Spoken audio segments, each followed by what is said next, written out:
salut à tous, c'est Karcha et aujourd'hui on se retrouve pour une vidéo enfin facecam. Et oui, c'est pas avec une caméra de qualité mais bon, pour l'instant ça fera l'affaire, c'est la caméra de mon téléphone. J'espère pouvoir améliorer ça plus tard, peut-être si on est plus sur la chaîne, forcément je mettrai un peu plus de moyens. Mais aujourd'hui on n'est pas là pour parler de ça, je vous invite à faire un voyage au Permien, c'est-à-dire il y a 290 millions d'années. Comme c'était prévu, on va parler d'un animal aquatique, mais pas d'un animal aquatique trop connu, parce qu'à la base je devais partir sur le Dunkleosteus, mais quand j'ai vu le travail qu'allait demander plutôt les vidéos, eh bah, je me suis dit je vais peut-être prendre mon temps pour pas faire d'erreur, et aujourd'hui on va partir sur un animal un peu moins connu, un peu plus petit, mais qui sera toujours très très intéressant à étudier. Du coup, hors ma passion pour les poissons guillotines, bah moi j'aime bien les requins. Ouais, certes c'est pas très original, mais bon, chacun son truc, hein.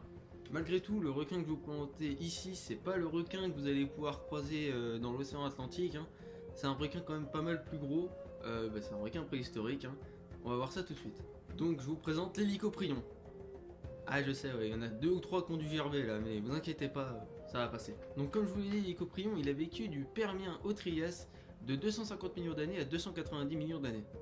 Ce requin, il faisait partie de la famille des chondrichthyens. Donc les chondrichthyens, pour faire plus simple, c'est les poissons cartilagineux. Mais, comme vous pouvez vous en douter, l'hélicoprion ne ressemble pas du tout au requin blanc qu'on a actuellement. On est plutôt ici sur une bête d'environ 8 à 10 tonnes selon les sources.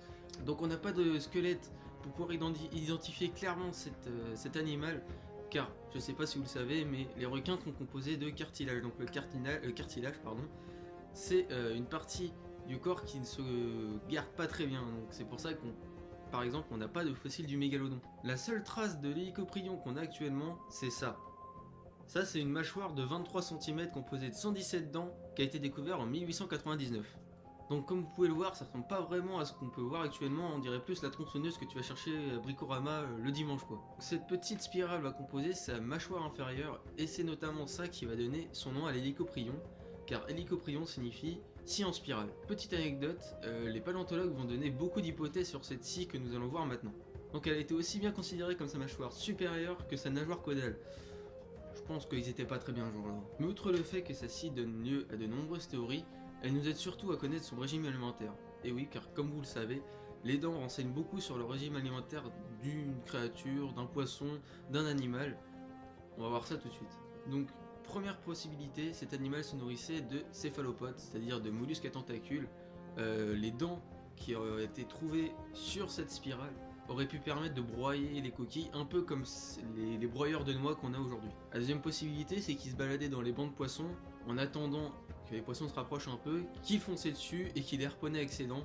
C'était une technique qui aurait pu marcher, mais on n'a pas vraiment de possibilité de vérifier ça, donc pour l'instant ça reste que des possibilités. En conclusion, l'hélicoprion c'est quand même un animal très intéressant.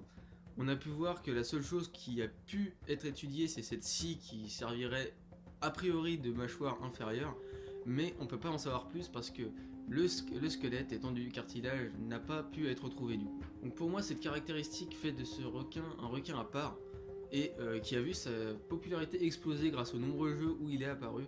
Certes, exploser tout est relatif, hein, mais il a pu apparaître notamment dans Jurassic World 2, Jurassic Park Builder.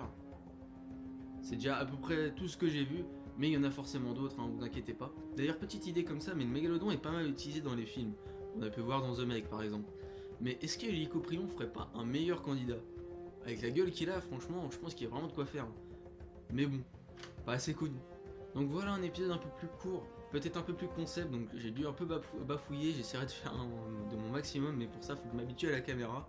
Mais j'espère quand même que cet épisode vous a plu, n'hésitez pas à me le dire, à me proposer aussi d'autres créatures que vous voulez que je fasse, peut-être des créatures moins connues, même si j'ai quand même ma dose avec tous les livres que vous pouvez voir ici.